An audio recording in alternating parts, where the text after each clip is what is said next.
Saya bertanya, saya kan tinggal di masjid, jadi Ustaz sering saya dapati jam orang sholat di tempat saya tertinggal. Kadang bukan jam yang mendapat jamaah. Jadi jamaah tersebut memberikannya kepada saya karena saya tinggal di situ.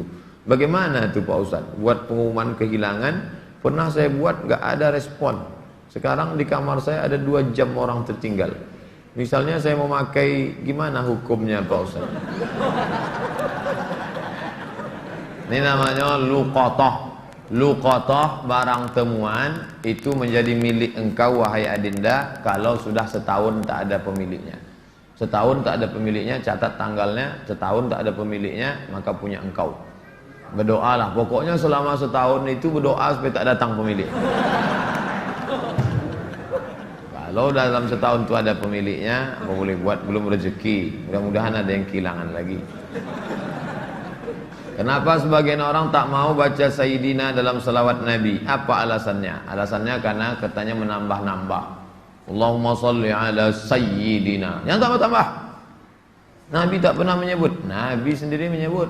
Ana Sayyidu waladi Adam. Hadis sahih. Ana Sayyidu waladi Adam. Aku pemimpin anak cucu Adam. Maka saya pun menyebut Allahumma salli ala Sayyidina Muhammad. Allahumma salli wa sallim alaih. Tapi saya tak ekstrim. Yang mau pakai Sayyidina silakan. Yang tak mau pakai Sayyidina tak apa-apa. Tapi saya pakai Sayyidina jangan salahkan. Dalam solat tak membaca bismillah, dalam baca al-fatihah, apa solatnya sah? Tentang baca basmalah dalam fatihah hukumnya 3. Mazhab Syafi'i pakai bismillah jahar. Bismillahirrahmanirrahim. Syafi'i. Kalau Hanafi sama Hambali, Alhamdulillahi Rabbil Alamin Ar-Rahmanir-Rahim. Itu Hanafi sama Hambali. Kalau Maliki tak pakai bismillah sama sekali. Allahu Akbar. Alhamdulillahi Rabbil Alamin. Itu Maliki. Tak ada yang salah. Yang jadi salah di mana? Ketika masjid itu bermazhab Syafi'i, ente masuk petantang petenteng pakai bismillah. Di situ letak kesalahannya. Makanya ketika Syekh Abdurrahman Sudes, Imam Masjidil Haram ke Istiqlal, dia pakai bismillah. Terkejut-kejut orang Jakarta. Pakai bismillah dia. Dia tahu, Dr. Abdurrahman Sudes dari Ummul Qura. Sebutkan, jelaskan ciri-ciri Khawarij. Apakah membid'ahkan amaliyah orang lain merasa diri paling benar merupakan ciri-ciri Khawarij? Yang memancing saya ngajak-ngajak mau mengkhawarijkan Salafi. Nanti setelah saya khawarijkan Salafi, direkam, diupload, habis itu habislah saya diserang Salafi. Baca aja lah buku saya itu baik-baik. Capek saya dah kelai-kelai itu. Apakah Hajar Aswad sudah ada sejak Nabi Ibrahim? Hajar Aswad itu adalah salah satu barang pernak-pernik surga yang ada di bumi. Hadisnya sahih bahwa batu Hajar Aswad itu dulu putih, lalu karena banyak dipegang orang berdosa maka berubah menjadi hitam.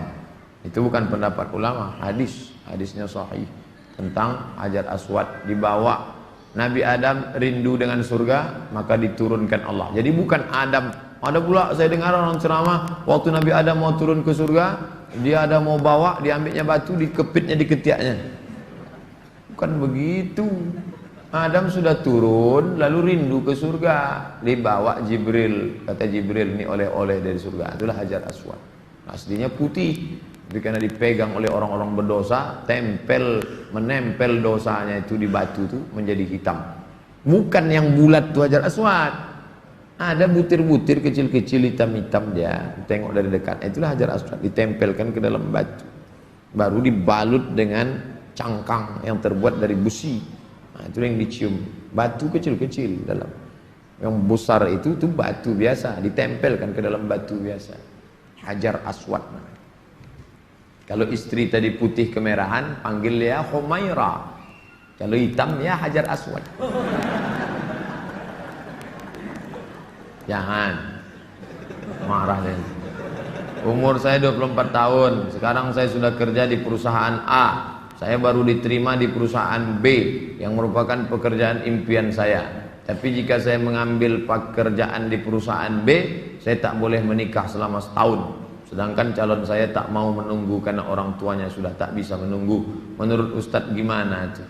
Karena di satu sisi saya ingin bekerja di perusahaan B karena gajinya lebih besar dan itu pekerjaan impian saya. Tapi penempatannya di luar kota. Jika jadi menikah kami bakal LDR. Tolong Pak Ustaz, ini tak ada masalah fikih, ini masalah perasaan. Saya hanya bisa menjawab masalah-masalah fikih. Adapun masalah perasaan, masalah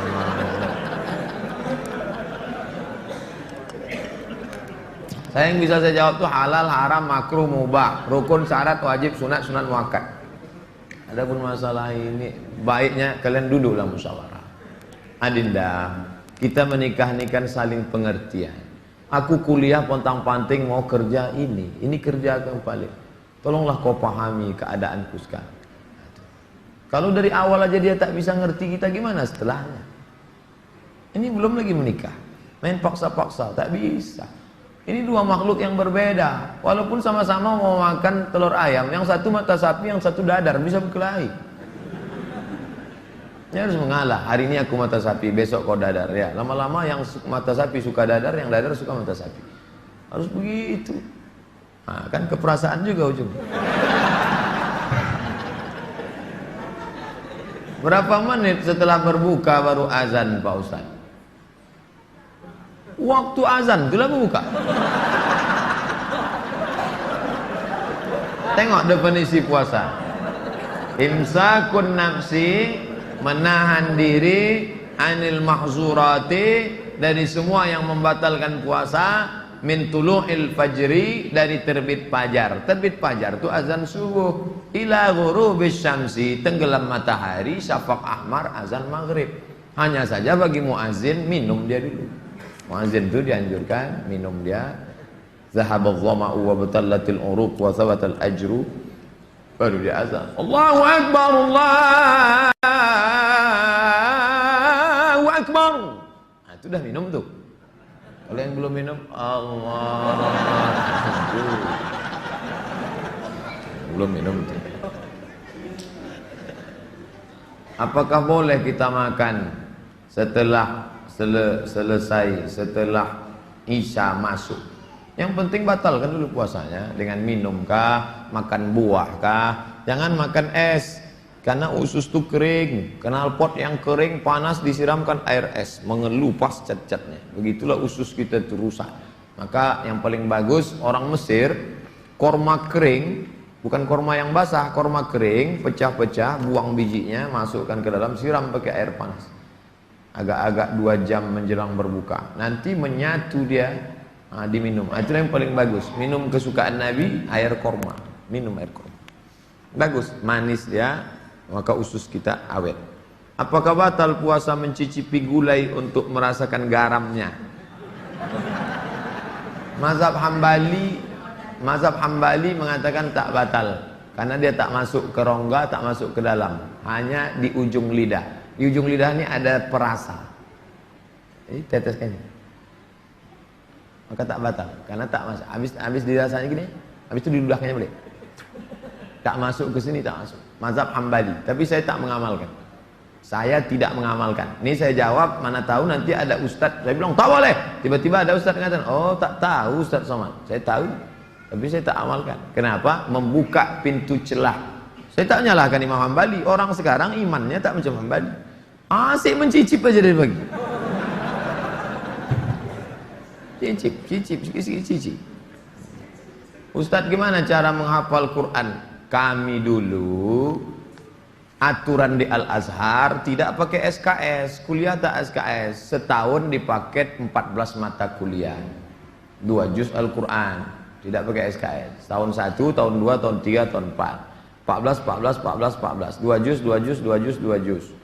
Jadi cara kami sebelum subuh dihafal dulu. Satu halaman.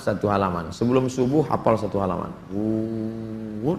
Nanti ke masjid, qobliyah subuh baru diulang waktu baca. tahiyatul masjid itu dibaca, maka lama sholatnya karena mengulang setengah, satu rakaat setengah diulang. Tahiyatul masjid, qabliyah subuh, duha, qabliyah zuhur, ba'diyah zuhur, dalam sholat zuhur, qabliyah asar. Nanti asar distorkan ke syekh. Biasanya di tiang-tiang syekh nunggu ngapal. Tapi yang mau menghafal ngantri panjang, nyetorkan hafalan. Tradisi itu tak ada di Pekanbaru. Kalau di Mesir menyetorkan hafalan ngantri menjelang asar sampai maghrib, menyetorkan hafalan setengah juz. 1 hari 2 hari, jadi 20 hari hafal 1 juz. 20 hari. Nah, baru waktu yang lain dipakai untuk menghafal. Ujian tak boleh bawa buku, masuk ke dalam hanya pena saja, bawa kertas tak boleh. Kalau ketahuan mencontek, ditangkap, bisa dicabut, deportasi. Jadi kalau sudah deportasi, putus beasiswa, pulang tak dapat tiket, diusir dari asrama, malu. Karena dulu sebelum berangkat udah kenduri motong kambing. Jadi tekanannya tinggi. Jadi ketika saya pulang, saya terapkan sistem itu, tak boleh nyontek. Semuanya menyontek. Akhirnya saya berpikir, gimana supaya saya buat 10 soal. Buat 10 soal, bagi. Boleh nyontek Pak? Silakan. Oh, kok lain soalnya? Lalu tahu dia. Saya masih muda Ustadz, ya, kelihatan dari tulisannya. Saya menyukai seorang akhwat. Alhamdulillah. Sempat antum suka ikhwan? Masuk antum yang 144 di. Apa yang harus saya lakukan Pak Ustadz? Kalau untuk meminang sekarang saya tak bisa karena masa kuliah. Saya nggak mau pacaran, tapi saya takut nanti akhwat yang saya suka ini diambil orang. Apa yang harus saya lakukan Pak Ustadz? Antum datang ke orang tuanya, Pak, saya mau minang anak bapaknya. Kapan kau nikah? Ya setelah selesai kuliah lah. Semester berapa sekarang? Baru daftar Pak.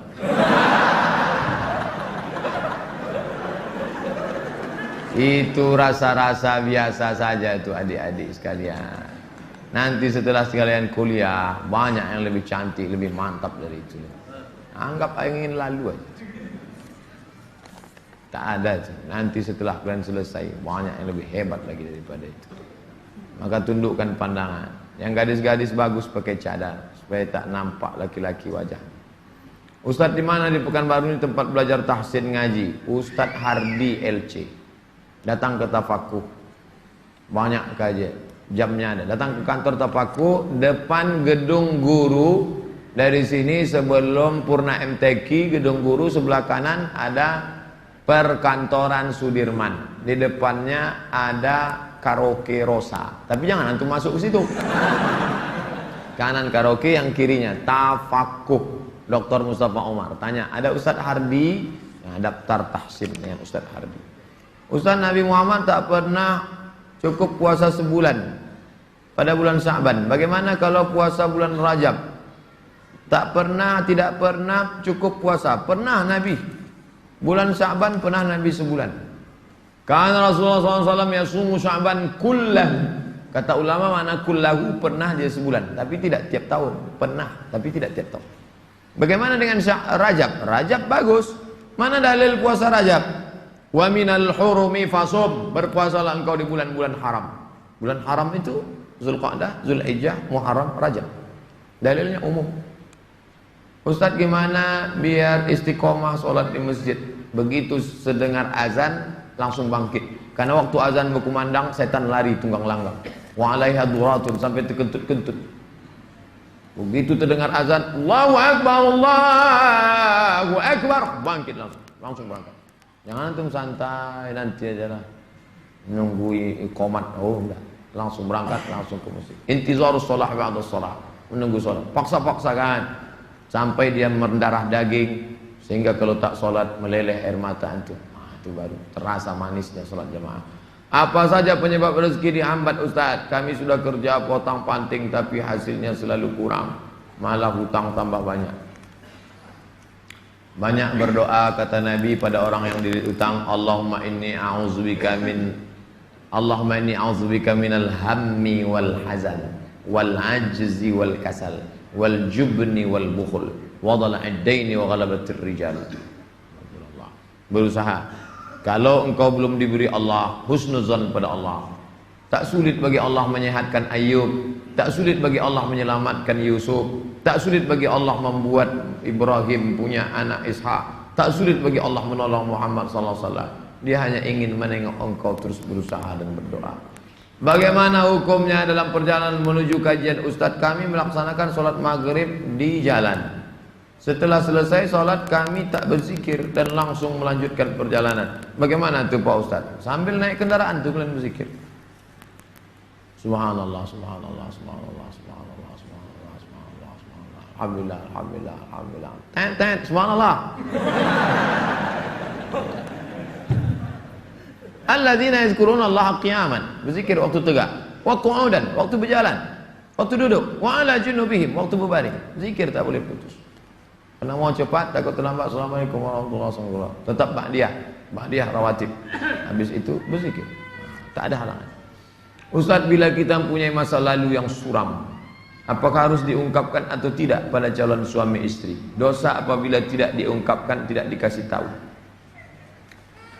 Ada keterus-terangan yang membuat hati orang luka. Tapi ada suatu yang antum sembunyikan bisa berefek hukum.